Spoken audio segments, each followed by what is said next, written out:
unless a person is off the chart exceptional in their Christian life, I don't think by nature, even after we become a Christian, that we want to basically live lives that emulate the gracious heart of God.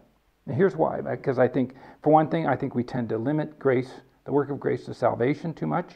I think we tend to put ourselves on a performance basis with God.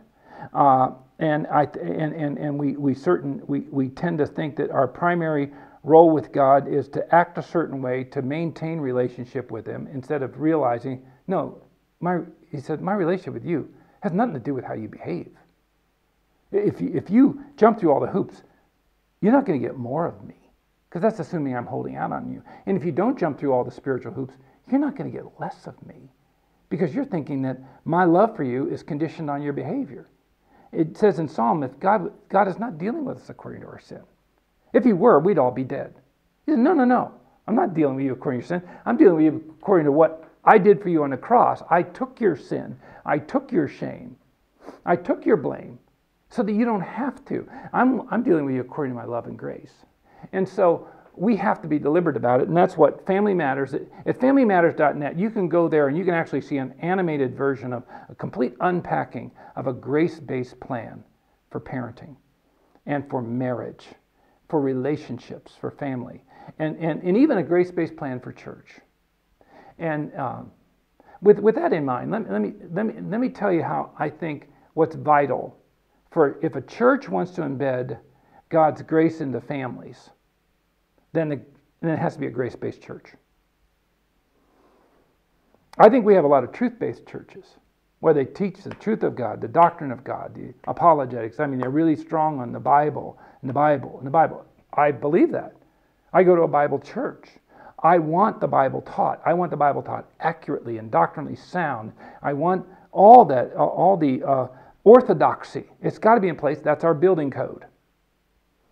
But if we don't reflect the heart of God, then we've only brought half the equation of John 1:14 to the center, because Jesus was filled with grace and truth.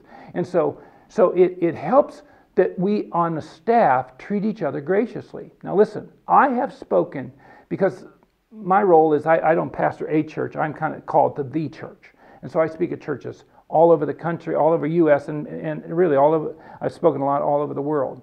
I've been in churches that have grace on the marquee, out on their title. It's at the top of the bulletin. It's the name of their church. They have grace in it. And yet, being in that church for the weekend, there's no grace in this staff. There is not grace among this team. If I was on this team permanently, I'd have to guard my back.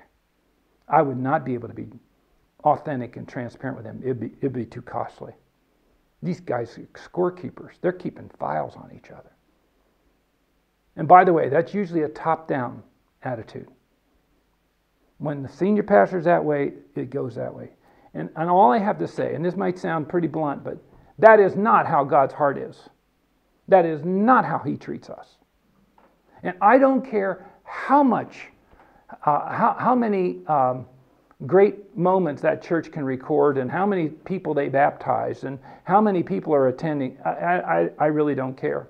It's just smoke and mirrors. What only matters is when we reflect not only the truth of God, but the heart of God. So if we want to help families take Jesus home, they've got to feel it when they come to our church and our staff. And by the way, that still leaves plenty of room for accurate reviews of one another, clear expectations of workload, holding people accountable. That's all there.